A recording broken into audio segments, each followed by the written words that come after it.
യോഗയെ സംബന്ധിച്ച് പറയുമ്പോൾ പണ്ട് നമ്മുടെ ഋഷിവര്യന്മാരൊക്കെ യോഗ ചെയ്തതായി പുരാണങ്ങളിൽ പറഞ്ഞിട്ടുണ്ട്. പക്ഷെ അതുകൊണ്ടായിരിക്കാം ചിലപ്പോൾ ഇതിനൊക്കെ മറ്റ് ചില നിറങ്ങൾ നൽകുന്നത്. സത്യം പറഞ്ഞാൽ യോഗയ്ക്ക് ജാതിയോ മതമോ അല്ലെങ്കിൽ മറ്റ് വർണ്ണവിവേചനങ്ങളൊന്നുമില്ല. എല്ലാവർക്കും അനുഷ്ഠിക്കാവുന്ന, ആരോഗ്യം നിലനിർത്താവുന്ന ഒരു സംവിധാനമാണ് യോഗ എന്ന് പറയുന്നത്. ഓരോരുത്തർക്ക് ആരോഗ്യം നിലനിർത്താൻ പല മാർഗങ്ങളുണ്ട്. ഇപ്പോൾ കാലത്ത് തന്നെ ജോഗിങ് നടത്തുന്നവരുണ്ട്. അതുപോലെ തന്നെ നമ്മുടെ കുട്ടികളെ വടക്കൻ കേരളത്തിൽ കൂടുതലായിട്ടും ഈ കളരി അഭ്യസിപ്പിക്കാറുണ്ട്.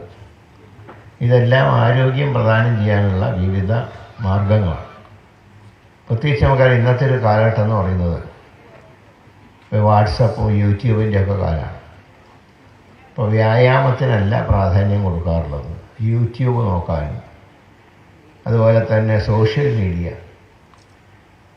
ഇങ്ങനെയൊക്കെയുള്ളൊരു കാലഘട്ടത്തിൽ ജീവിതശൈലി രോഗങ്ങളും മനുഷ്യന് അനാരോഗ്യമായ ചുറ്റുപാടുകളും നമ്മുടെ ആരോഗ്യത്തിനെയും ആയുസ്സിനെയും പുറകോട്ട് വലിക്കുന്നുണ്ട്. കാരണം ആരോഗ്യമില്ലാത്തൊരു വ്യക്തിക്ക് ആയുസ് കുറയും. അപ്പോൾ തന്നെ നമുക്കറിയാം, പലപ്പോഴും നമ്മുടെ അടുത്ത പല സുഹൃത്തുക്കളും പെട്ടെന്ന് കുഴഞ്ഞു വീണ് മരിച്ചു എന്നൊക്കെയുള്ള വാർത്തകൾ നമ്മളെ പലപ്പോഴും അത്ഭുതപ്പെടുത്താറുണ്ട്.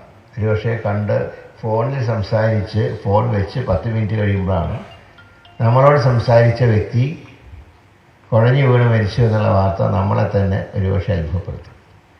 ഇങ്ങനെയൊക്കെയൊരു സാഹചര്യത്തിൽ നിന്ന് മനുഷ്യൻ്റെ ആരോഗ്യം വീണ്ടെടുക്കുക. അപ്പോൾ തന്നെ നിങ്ങൾക്കറിയാം, ഈ പകർച്ചവ്യാധികൾ നമ്മുടെ സംസ്ഥാനത്ത് എന്താ അതിൻ്റെ കാരണം? ഒന്ന്, ആരോഗ്യം നോക്കുന്നതിൽ നമ്മുടെ വിമുഖത. 2, അന്തരീക്ഷ മലിനീകരണം. 3, വൃത്തിയില്ലാത്ത വെള്ളം കുടി. ഇതൊക്കെ പല കാരണങ്ങളൊന്നാണ്. ഞാൻ പറയുന്നത്, ഈ പകൽ സമയത്തെ ജോഗിങ് പോലും, മോർണിംഗ് വാക്ക് പോലും ക്യാൻസർ പോലുള്ള മഹാമാരികളെ ഒരു പരിധി വരെ തടഞ്ഞു നിർത്തുമെന്നാണ് വിദഗ്ധർ പറയുന്നത്.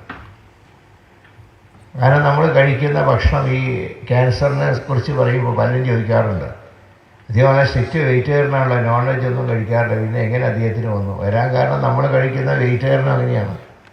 ഇതര സംസ്ഥാനത്ത് വരുന്ന ഭക്ഷണ പദാർത്ഥങ്ങളാണ് നമ്മൾ കഴിക്കുന്നത്. പലരും മരുന്നടിച്ചിട്ടാണ് വരുന്നത് കേടുവരാതിരിക്കാൻ.